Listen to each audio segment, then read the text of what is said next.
The Iranian IRGC is on its knees. It has accepted the ceasefire agreement and has agreed it will not have nuclear weapons. This is a massive victory for the West. This is a massive victory for democracy. And it just goes to show that if you untie your hands, stand up to them and fight back, they will cower. Let's get into it. Iran has been a threat to the United States and the free world for 47 years. Chants of death to America, targeting our people, killing Americans, lying and blackmailing their way toward a nuclear weapon, so they thought. No longer. Not on our watch. Other presidents marked time and kicked the can down the road. President Trump made history. From the strike that took out Qasem Soleimani, to tearing up the disastrous Obama-Iran deal, to the precision campaign that obliterated Iran's nuclear sites in Operation Midnight Hammer, to the decisive military victory we just achieved in Operation Epic Fury. No other president has shown the courage and resolve of this commander-in-chief. President Trump forged this moment. Iran begged for this ceasefire, and we all know it. Begged. As the President Truth this morning, a big day for world peace. Iran wants it to happen. They've had enough. Operation Epic Fury was a historic and overwhelming victory on the battlefield. 100% historic. This is a prime example of why the West cannot tie its hands with globalist, lefty, humanitarian ways of doing things. The moment they said, you will lose your bridges, you will lose your power plant, they surrendered. The moment they knew that you were going to fight back, and no matter how dirty they fight, you were going to fight back dirtier, you won. Victory. Israel shoot this. You fighting jihadis, you're fighting terrorists, you're fighting people that play dirty, untie your hands. Fight dirty back. Really is that simple. A capital V military victory. By any measure, Epic Fury decimated Iran's military and rendered it combat ineffective for years to come. You see, in less than 40 days, one of our combatant commands, Central Command, CENTCOM, using less than 10% of America's total combat power, dismantled one of the world's largest militaries. The world's leading state sponsor of terrorism proved utterly incapable of defending itself, its people, or its territory. We untied just a fraction of our strength, and Iran suffered a devastating military defeat. Just a fraction. Together with our Israeli partners, America's military achieved every single objective, on plan, on schedule, exactly as laid out from day one. Iran's Navy is at the bottom of the sea, whether it's the Soleimani class, their frigate class, their prized drone aircraft carriers, submarines, mine layers, sunk. Iran's Air Force has been wiped out. Iran no longer has an air defense, any sort of a comprehensive air defense system. We own their skies. They ain't got shit. Their missile program is functionally destroyed. Launchers, production facilities, and existing stockpiles depleted and decimated. And almost completely ineffective. Iran shot hundreds and hundreds of missiles and one-way attack drones at our aircraft carrier. They were obsessed with it, and they never got even close. Every single one of those shots easily shot down miles and miles away from the Abe Lincoln. They were blowing ammo into Fantasyland. Contrast that with, most significantly, they didn't even come close. All of their yapping, all of their Allah Akbars, all of their shouting, all of their death to the West, they didn't even come close. They had nothing to bring to this fight. The USA decimated them. 20 years of terrorist organization and attacks. It goes back further than that, but the most recent 20 years, they got their revenge and they got their victory. And good on them. Good on them. I'm happy for them. In last night's wave of more than 800 strikes, we finished completely destroying Iran's defense industrial base, a core pillar of our mission objective. What little they have left buried in bunkers is all they will have. They can still shoot, we know that. Their command and control is so decimated they can't really talk and coordinate, so they still may shoot here and there, but that would be very, very unwise. But they can no longer build missiles, build rockets, build launchers, or build UAVs. Their factories have been razed to the ground, set back in historic fashion. You see, had Iran refused our terms, the next targets would have been their power plants, their bridges, and oil and energy infrastructure. Targets they could not defend and could not realistically rebuild. It would have taken them decades, and we were locked and loaded. And there's the point. There's the point. If the US said they'll do this, they'll do it. And the UN would have whinged. But the UN never achieves anything. Every week, the UN comes on, doing some sort of vote, having some sort of opinion, and doing nothing.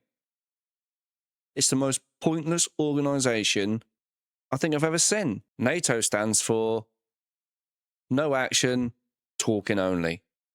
Waste of time. They couldn't defend against it. President Trump had the power to cripple Iran's entire economy in minutes. But he chose mercy. He spared those targets because Iran accepted the ceasefire under overwhelming pressure.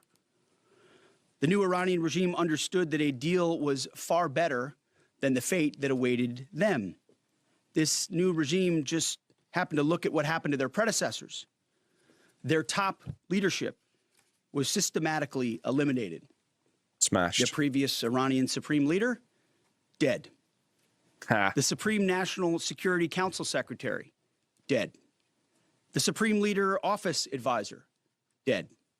The Supreme Leader Military Office Chief, dead. The Defense Minister, no longer with us. The IRGC Commander, dead. The Armed Forces General Staff Commander, dead. The Intelligence Minister, dead. The IRGC Navy Commander, no longer here. The IRGC Intel Chief, dead. I skipped over a bunch, and I could go on and on I think and on. I believe to include the new so-called new supreme leader wounded and disfigured. This new regime was out of options and out of time, so they cut a deal. They know this agreement means that they will never, ever possess a nuclear weapon. Yes.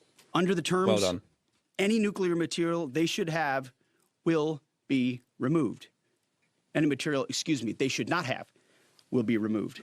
Right now, their dust is deeply buried and watched 24/7 overhead. The president has been clear from the beginning, there will be no Iranian nuclear weapons. Period. Full stop. Other presidents said it. President Trump did it. Dead. Operation Epic Fury. No nuclear weapons. Less than 6 weeks. Clear mission. Decisive action. The West wins. Overwhelming firepower. America first. A historic battlefield victory. For decades, Iran killed Americans with roadside bombs in Iraq, using cowardly proxies to do their dirty work while they hid safely in Tehran. Yep. They struck our embassies with car bombs and attacked from the shadows, never daring to face us toe-to-toe. They thought they could bleed America with impunity. Well, they just learned the hard way what happens when you try to fight us directly. And even when they got lucky, one time in 40 days, and down 2 of our pilots, they couldn't hold them. In a daring 14-hour rescue operation, 7 hours in daylight and 7 hours of night, both pilots were recovered. This is another point with the USA, is they will not leave their men behind. They will find them, and they will get them out of there. They value their people and their soldiers at the highest level. Whereas Keir Starmer, he is very quick to hand over his soldiers in legal battles and back passages. He will hang them for any little thing, for any little globalist agenda. This is how you should treat your soldiers. You should fight tooth and nail for their welfare. safely. Not once, but twice. A daylight thunder run right up the middle of their country. Boots on the ground. A midnight raid right up the middle of their country. Boots on the ground. 0 American casualties. The Iranians humiliated and demoralized. We control their fate, not the other way around. That's why they came to the table. Begging. Iran's defeat is America's retribution for every American lost to Iranian terror, especially those brave troops killed by Iranian-made roadside bombs in Iraq that my generation knows so well, and for the suffering their regime has inflicted around the world. Now we have a chance at real peace and a real deal. Yeah. The War Department, for now, has done its part. Yeah, on hold We for a little stand while. ready in the background to ensure Iran upholds every reasonable term.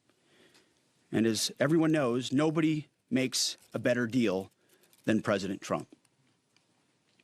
To the warriors of epic fury, I say well done.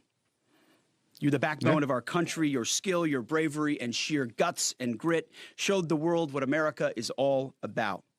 I'm They proud deserve of you. medals. We're proud of you. President is proud of you. Job well done. But stay vigilant and stay ready. It's not over yet. To the families of our fallen, your sacrifice was in service of a historic cause, and we will always remember your heroes, our heroes. We will continue to honor them. And to our Israeli allies, thank you for being a brave, capable, and willing ally on this battlefield. The rest of the world and the rest of our so-called allies saw what real capabilities look like. They should take some notes. Our troops, our American warriors, deserve the credit for this day. But God deserves all the glory. Tens of thousands of sorties, refuelings, and strikes carried out under the protection of divine providence. A massive effort with miraculous protection. Dude 44 Bravo spoke for all of us. God is good. God is good. What a way to finish it. Thank you for watching my video. If you enjoyed my video, a like, follow, subscription and a share would be greatly appreciated and encourage me to make more.